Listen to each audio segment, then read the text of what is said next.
Alright, you guys are in for a treat. I just spotted, I don't know what it is. I don't know if it's a bald eagle or what. I don't know what this is. We're going to go ahead and check it out.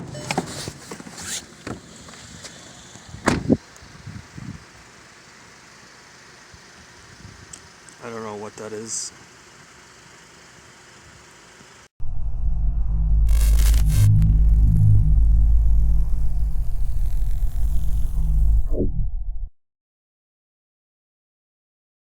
How's it going, guys? Cameron here with Canadian Gamer coming at you with another video. Don't want this to be a long video. I do have a couple of things I do want to mention. The first thing is you saw that clip there on my way home this evening. I spotted that. That was absolutely a bald eagle. I was driving down the road and I see this gray bird perched up on the telephone line like that. And, it wasn't a fucking, it wasn't a crow. It wasn't a fucking hawk. It wasn't an owl. It was a fucking eagle. And when I drove past it, like I immediately turned my head. Like, you'd swear a Ferrari drove by. The way I corked my head, I'm like, holy shit. And then I turned around, and by the time I got out of the car, it flew off the telephone line. But you guys saw a little bit of it there. So yeah, it's pretty cool. You don't see those every day, unless maybe you're going to the zoo, right? They do exist, but I mean, you don't see them too often out in the wild. You really gotta be in the right place at the right time, if that makes sense. So I find over the years as I get older, I'm fascinated in the bird culture, as well as anything nature, animals as well, anything wildlife. But birds is quite fascinating. I've grown to really appreciate, studying, reading about various types of birds. Because when I'm out on the nature trail, my eyes are peeled and I want to know what I'm looking at. So, anyways, I don't want to bore you with that. I thought it was pretty cool, pretty interesting. It's not something you see every day, right? The next thing I want to mention here, already at the 2-minute mark, rambling on. I've actually got quite a few new subscribers to the channel. I think a lot of them found out about me through that Lady Decade rant video. I've had quite a few people reach out to me. Not to toot my own horn, but they're like, hey, I really thought you did a really good job with that rant. I found out about your channel through that rant, etc. So anyone watching that's new to the channel, I appreciate the support. And we're going to have plenty of more rants. I'm working on one right now involving Kelsey Lewin and the Game History Foundation she's involved in, which is allegedly a non-profit organization, yet they're asking for donations and doing all kinds of fucking things to raise money, and they've got Patreon. So I don't know. I don't want to go shoot my mouth off on that just yet. I want to do a little bit of research, and at the very least, I'll just present to you guys what I've noticed, and maybe you guys can form your own opinions. So I don't know. We'll see. If I have time later on this week, we'll try to get to that, because it seems like no one else has ever talked about it, but it's something that definitely needs to be talked about. It's kind of weird, if you ask me. Seems like it's kind of a fucking scam. Why do you need to, teach people about the history of video games? That's something that people can read about online for free. I don't understand. So, I gotta hurry up here. I'm talking too much. When I was out today, I went to the pawn shop. I was looking for Yakuza 0. Why was I looking for Yakuza 0? I don't care about the Yakuza series. You can actually play Outrun, the arcade game, within Yakuza 0. Kind of like how you could with the other Sega game Shenmue back in the day. Now, why would I pick up Yakuza 0 when I can just play Outrun either on my Genesis, or I can pop in Outrun 2 for the original Xbox and play it, or I can play it via Shenmue through the arcade?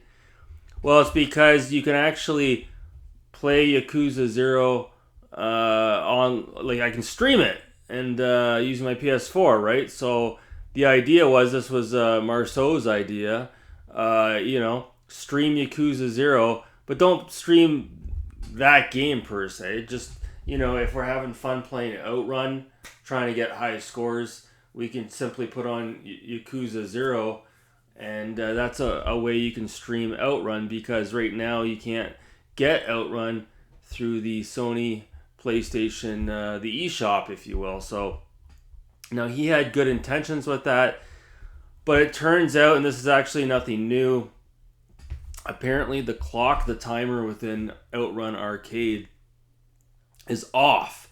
So you could do a speed run, let's say you're trying to get to a checkpoint and you run a time of like 4 minutes and 55 seconds, right? Let's say you're running it with your stopwatch and it's 4 minutes and 55 seconds. For whatever reason, the game is clocking your time at a different time. Like, it'll clock it at like 5 minutes and 20 seconds, when in actual fact it was 4 minutes and 55 seconds. So the internal clock, the internal timer within Outrun, apparently this is how it was in the arcade back in the day as well, that the clock, the timer is off. So, yeah, it kind of takes the fun out of speedrunning the arcade version of Outrun, if you can believe it. And apparently Hang On has the same issue. So, real bizarre stuff happening there. Apparently, Sega, their M2 division, AM2, M2, they fixed this internal timer clock issue with Outrun for the 3DS version of Outrun. So apparently it's fixed on that version. So yeah, weird stuff. So yeah, anyways, getting off topic. So I did go into the pawn shop. They didn't have Yakuza 0. However, I was able to pick up Metal Jesus Rock's favorite game, the one he can't stop talking about. And I've had my hands on this game for a number of years, but I never pulled the trigger on it. It was developed by Bizarre Creations, the same team behind Project Gotham Racing, and that's Blur. So I finally picked up a copy of Blur. It was $10. I picked it up for the PS3. The game probably runs better on the Xbox 360, but it probably looks better on the PS3 Blu-ray format. So yeah, I finally picked up Blur. I'm pretty happy about that. CIB, maybe we'll pick it up. Maybe we'll put it on, this week and take a look at it. So yeah, years and years I've been looking at this game, and finally I did pick it up. Put it right there. And for $5 I picked up Marceau a game. I'm going to ship it out to you this week, buddy. Sonic Spinball. So I'm not really a fan of this game. He is. So I picked it up for him, and yeah, I'll ship it. I'll have it out to you this week, buddy. You'll probably get it next week. So, on to the meat and potatoes of this video. Come on, CG, get with it. I wanted to quickly talk about Doom 64. So I picked up Doom 64 on the PlayStation, what do you call it? The PlayStation Plus store? PlayStation store? It was on sale. It was part of their summer sale. It was $2. And, back in the day, way back in the day when that game came out, what was it, 1996? It was one of the earlier titles to come out on the N64. I remember seeing it in the magazine, and I just remember seeing it. I was like, wow, that looks way better than the original Doom, because the enemies in the game were 3D rendered, and it just looked way better. But you got to remember, when that game came out, a lot of us were over Doom. We were past that. We were playing other first-person shooters that were, way better than Doom. Obviously, we had Quake. We had, Duke Nukem 3D, Blood, Hexen, Heretic. A lot of these games, they were a little bit more. I wouldn't say advanced, but yeah, obviously Doom was like sort of the grandfather of first-person shooters, right there with Wolfenstein, and then the other ones, used more advanced engines. We had the Build engine. Obviously, we had the Quake engine, the id Tech engine. So, yeah, Doom 64. I never really played it. When I had a 64 in the early 2000s, I had never picked it up. But yeah, so anyways, I picked up Quake Remastered a couple weeks ago, and when I was playing that, I was playing Quake 64, and this is going somewhere. And when I played Quake 64, I was really impressed with it, and that's what sort of, planted the seed in my head to say, maybe I should check out Doom 64, because that was also remastered by the same studio that remastered Quake, Night Dive Studios. So, yeah, picked up Doom 64. Wasn't quite sure how that was going to go down. And let me tell you, wow, what a religious experience. What an incredible game. What a long game. Much longer than Quake. One of the longest first-person shooter campaigns I've ever played. And it's not only because the game is long, but because a lot of times, and this could be considered a fault of Doom 64, but it's also considered a blessing in disguise as well. There were a lot of, I hate to say puzzles, but there was a lot of running into a level. You spend 10 to 15 minutes shooting the place up, killing all the enemies, and then you soon find yourself stuck. You don't know, where to go. You need a certain key. There's no buttons to press within the level. You're confused. You're running around in circles. And then only to go online to look up a solution to the puzzle. And a lot of times it was something that was not self-explanatory. Like, you're supposed to walk up to a set of bars, and there's nothing to tell you that these bars can be opened up by walking up to them. And you walk up and you press like the B button, and all of a sudden the bars go up. Like, it's not self-explanatory at all. So that was kind of frustrating. And what would happen is a level that realistically should only take 15 to 20 minutes to beat would end up taking me like an hour.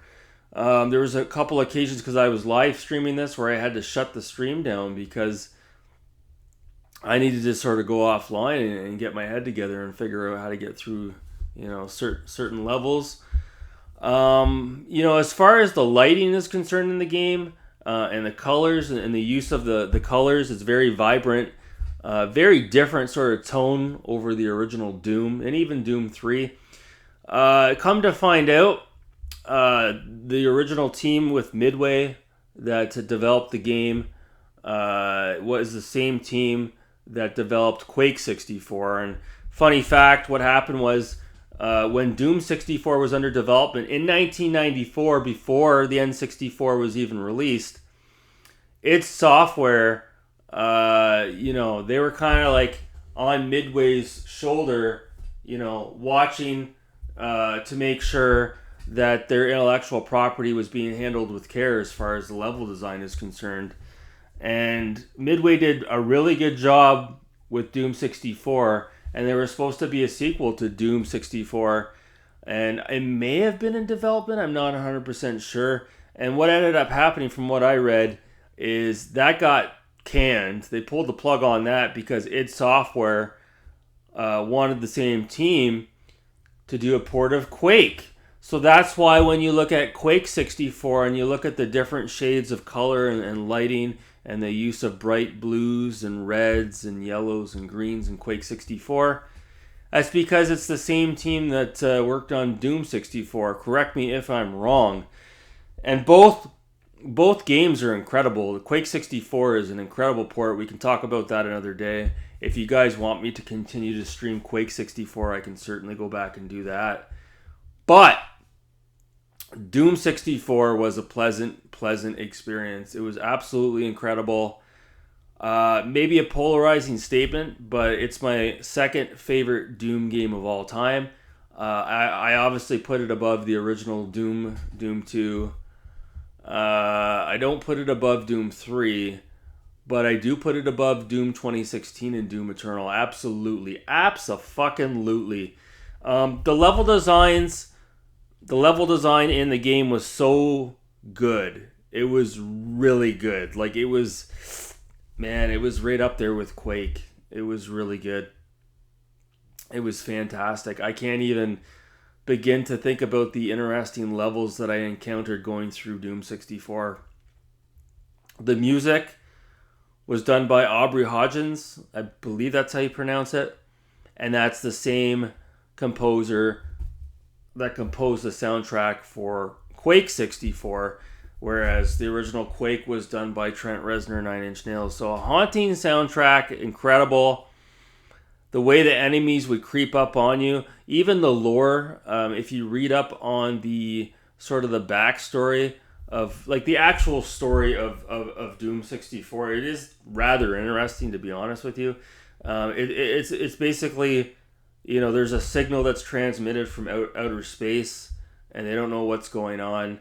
So back on Earth, they send you, Doom guy, out by yourself to check out what's going on in outer space with regards to that signal. And you get onto this planet, and it comes to find out all these monsters have been brought back from the dead. And that's why when you're playing Doom 64 and a lot of times the enemies are transparent, it's because they're ghosts and they've been brought back to life. So it's a haunting game. It's just about as scary as Doom 3. And yeah, I'm telling you guys, I'm not going to show any gameplay footage here because the chances are, if you're watching this video, you've probably seen what the game looks like. But yeah, it was incredible. The level design was incredible. The graphics still hold up. Running at 60 FPS at a 4K resolution, extremely sharp. Night's Dive Studios enhanced the game quite a bit over the N64 game, but they didn't do anything that would make it worse. It was the right way to do a remastered version of the game. So it was really hard. I can understand why a lot of game players back in the day would have been put off by Doom 64, because what happened was, it's my understanding, this was told to me by someone who was in my chat in my live stream, Doom 64 did not have the ability to save on the fly, no save states. So what would happen is, you're playing through a level, let's say you get 3/4 of the way through and you die, boom, back to the beginning of the level. If you beat a level, you get a long ass fucking password. It's my understanding that Midway took a lot of stuff out of Doom 64 at the 11th hour because there was a time crunch. So I don't know if that has to do with maybe not having a battery, backup battery, save battery to be able to save your games. Is that how you say it? They took out some levels as well, which were brought back into Doom 64 Remastered. I didn't play the lost levels. I'm not quite sure how to access them yet. But yeah, if it wasn't for save states, I think maybe I wouldn't be singing the same tune, right? I was lucky to have been able to see that game through because of save states. If you were watching my live stream, I was saving periodically, like every 15 minutes, sometimes every 5 minutes. And even right up until the end of the game, the final boss, the Mother Queen, what a fucking bitch. I beat the final boss with the rocket launcher, which is almost unheard of, because I didn't have any ammo in my BFG 9000, very iconic weapon in the game. So what happened was I shot her a bunch of times with the rocket launcher, and then I saved my game and I continued on, and I die. I must have died fucking 15, 20 times, maybe more.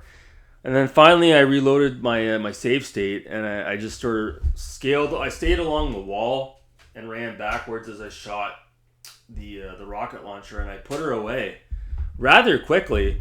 But again, you have to imagine, prior to loading that save state, I had already shot her a bunch of times. So yeah, I beat the game. Really cool ending too. Really sort of puts a nice bookend on the shelf as far as tying up the rest of the story. And yeah, I'm so glad that I was able to play and see that all the way through. It was a bit of a marathon last night, about 4.5 hours, trying to wrap that up and put a bow on it. But man, it was... I'll leave it at this. So we play games. We're all gamers. If you're watching my channel, you're a gamer.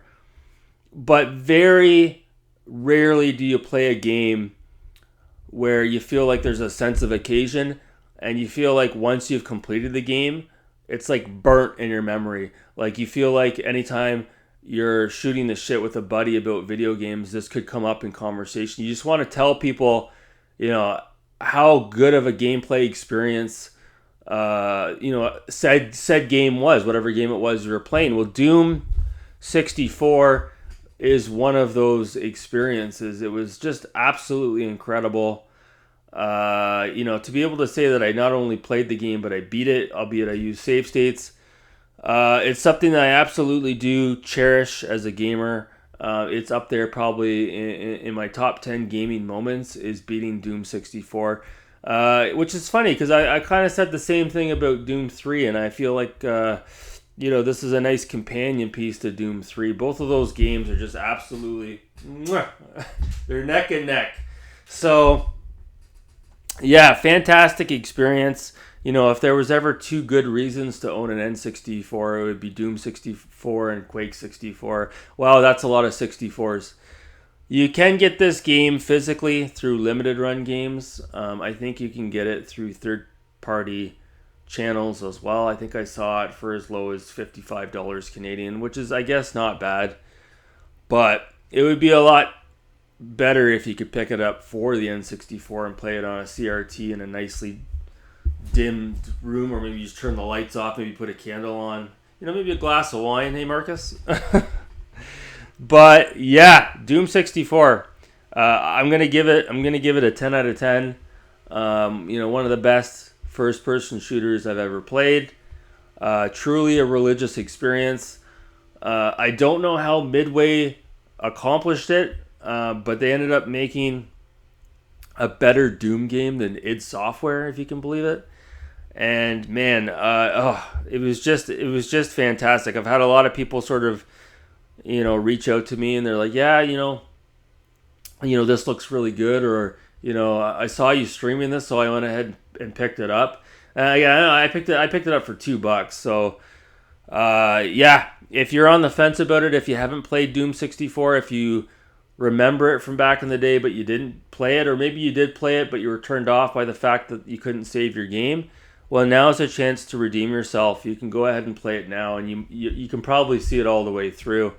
It's just when you play it on I'm Too Young to Die, or whatever they call the easiest mode, it's pretty easy. You can certainly, like I said, you do need to use your save states, but with Doom 64, you could be running along at a brisk pace, not having any problems at all. And all it takes is to have one bad encounter, and it'll shut your lights off just like that. So it's important to save. With regards to the key hunting, I think with first-person shooters in this day and age, we're really, well, it's been like this for years, but we're beyond, going into an enclosed level where you're running around looking for keys to open doors.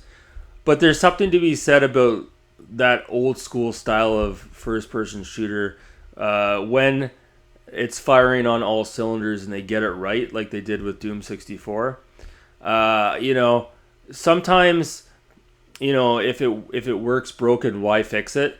And sometimes playing those old school first person shooters where you are running around looking for the keys, and you're not in a big, massive open world environment where it's to the point where it's like it kind of turns you off in a way. It's almost too much.